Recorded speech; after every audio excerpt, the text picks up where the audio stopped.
Ready. What up, y'all? This is Caesar from Caesar American Bully Kennel. Making a video today, branching off of a good buddy of mine, a video that he made, Mr. Bully Affiliated. The video is called Pit Bulls, Myths versus Facts. Watch that video. Subscribe to his page, his YouTube channel, Mr. Bully Affiliated. Real cool dude, real knowledgeable guy.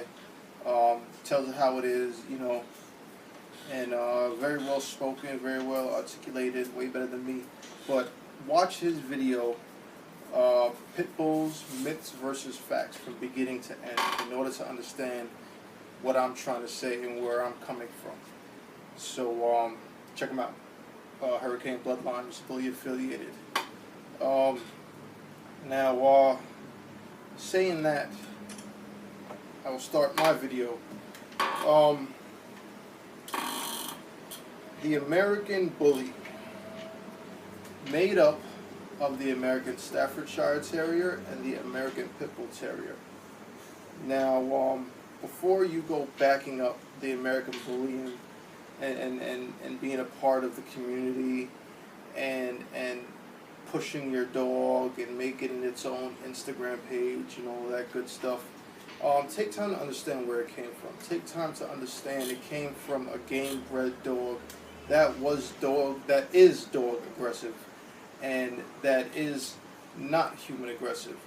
And the other dog, the Amstaff, which is not as dog aggressive, but is a little bit more, has a little more substance and muscle to it as compared to the American Pit Bull Terrier. Once you understand where those dogs come from, you'll kind of understand, or not kind of, you should understand what to expect from the American Bully. The American Bully is not a dog-aggressive dog, but if another dog gets aggressive near it or gets on its territory and tries to dominate it, the American Bully should not. If you have a real American Bully, it should not back down. It should not play shy. It should and will defend itself and its family and its territory if it has to. Now, it will not go looking for it, but it will do it.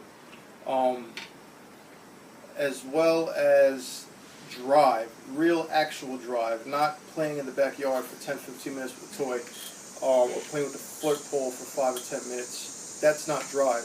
That's just a dog playing.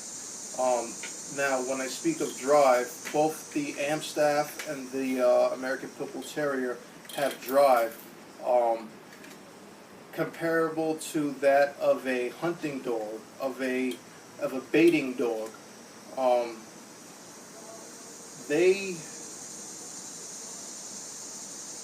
were used for certain purposes, certain jobs. Now, you have to understand that certain traits of that are carried into the American Bully. The American Bully should have drive. It should have focus. It should have a prey drive. Not a high prey drive, but it should have a prey drive. It should have, like I said, some type of aggression where it is defensive. It's not a dog that's going to back down. Good example, Remy. Look at Remy. He's a dog. When's the last time you found a picture of Remy stacked next to another dog? It really didn't happen, because Remy was aggressive.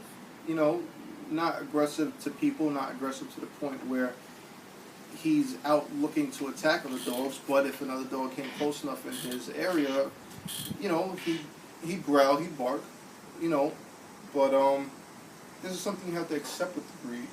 Now, when you see these dogs that aren't game driven, they're not prey driven, they play for a little while but then sleep most of the day, that is not an American Bully trait. The American Bully, once again, was started with the Amstaff and the Pit Bull. Now, that was set forth with the standard, and that's what the standard stated, because it created a great dog. It created a dog with very few health issues. Now we have the Bulldog mixes, the Daxes, the Miyagi's. the Demon Boys. These dogs are no longer American Bullies because the standard was created off of the American Pit Bull Terrier and the Amstaff. Now, once you change that standard, you no longer have the American Bully. Now what we're seeing is a lot of American Bullies with skin issues, a lot of American Bullies with respiratory issues, and a lot of, it sucks to say this, American Bullies that are dying early. They're not really, I'm not even going to bring up the exotics, but American Bullies that aren't doing well health-wise after the age of 6, which there's no excuse for that, which shows that, it is bulldog traits. Even down to the color. Bulldogs are known to have what is called a tick color, the spotty, like the classic champion Castro right now on the ABKC website. That tick color on him, the spots, is a bulldog trait. It's a bulldog color. Pit bulls, Amstaffs were not known to have that kind of pattern. Now, what I'm trying to get at is, how do I say this? Anything that has Dax, if that's your vision, if that's Dave's vision, if that's what you use to create a bigger dog, a dog with more substance, that's cool, but that is no longer an American Bully. You now have changed the standard. You now have poisoned the well. If you want to do that, that's fine. But now you cannot carry the name American Bully anymore. There's a lot of people just following the trend, following what the next person's doing because of the hype. And everyone's playing Mr. Nice Guy. Everyone's being nice to everyone. And you know what? That doesn't mean shit. Because now the dogs are suffering.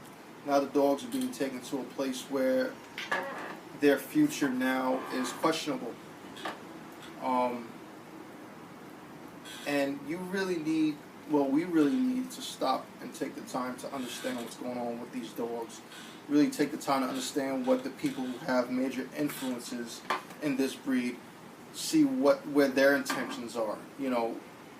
Don't just follow the next guy because he's got 30,000 likes and a bunch of subscribers and a bunch of followers, and the fucking guy's never been to a show or hasn't been to a show in 20 years.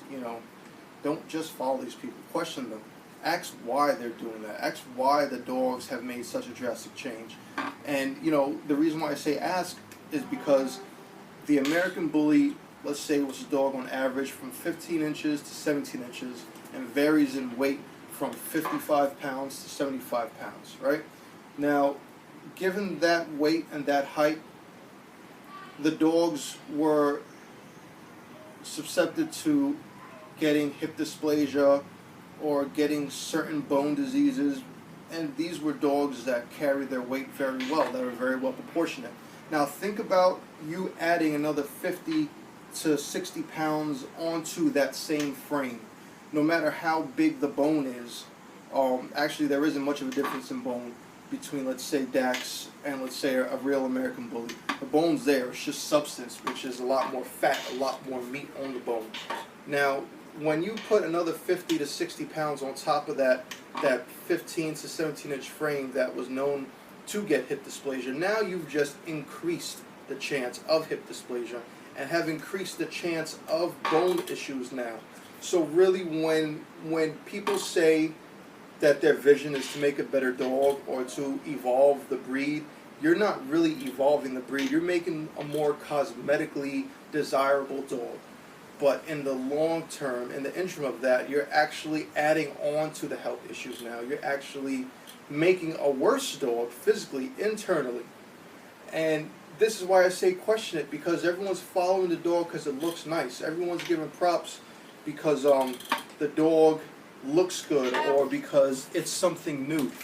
Question it. Think, what is it really doing? What is it really heading towards? And if you don't question that, then, you're just following the trend, If you love your dog, you don't have to show you love and you appreciate your dog by breeding it. You don't have to show love and appreciation for your dog by studying him out. a lot of you people are doing these things, and you really don't even understand your own dog, let alone the breed. You know, you're just going with what the next person does, and not really understanding what it's leading to. It's like the blind leading the blind. You know, everyone's got the same end goal, but not really understanding what that entails and what are the effects of that. So go check out my boy Ty's YouTube channel. Once again, Mr. Bully Affiliated, Hurricane Bloodline. You guys got some amazing athletic bullies, amazing health sound bullies, and this is what people need to strive for, rather than the look, rather than the cosmetics of the dog. Because, you know, we all know that beautiful woman that we all wish we could be with. There's someone that left her because he's tired of putting up with her ass. Same thing with these dogs. We all want these amazingly massive dogs that look intimidating, but at the end of the day, there's someone kicking themselves in the ass because the dog's 3, and they have to go to the vet every few months, and the vet bills are outweighing what they paid for the dog. And now they're trying to compensate that with studying and breeding him out. You know, think about these things. Think about what Dave is doing. Think about what Pratt's doing. Think about what everyone's doing. You know, don't just follow. You know, learn to be your own person. You know, learn to understand your dog before you try and understand what's going on in the community. Alright? I haven't forgotten about the video, the diet video for the dogs. I'm going to make that next. So just hold on tight. Everyone who's been asking me questions, they will be answered, and I will be putting more real videos out there. I'm not here to make friends. I'm not here to gain likes. I'm here to make sure that our dogs are around for the next 50 years. Alright? See y'all later.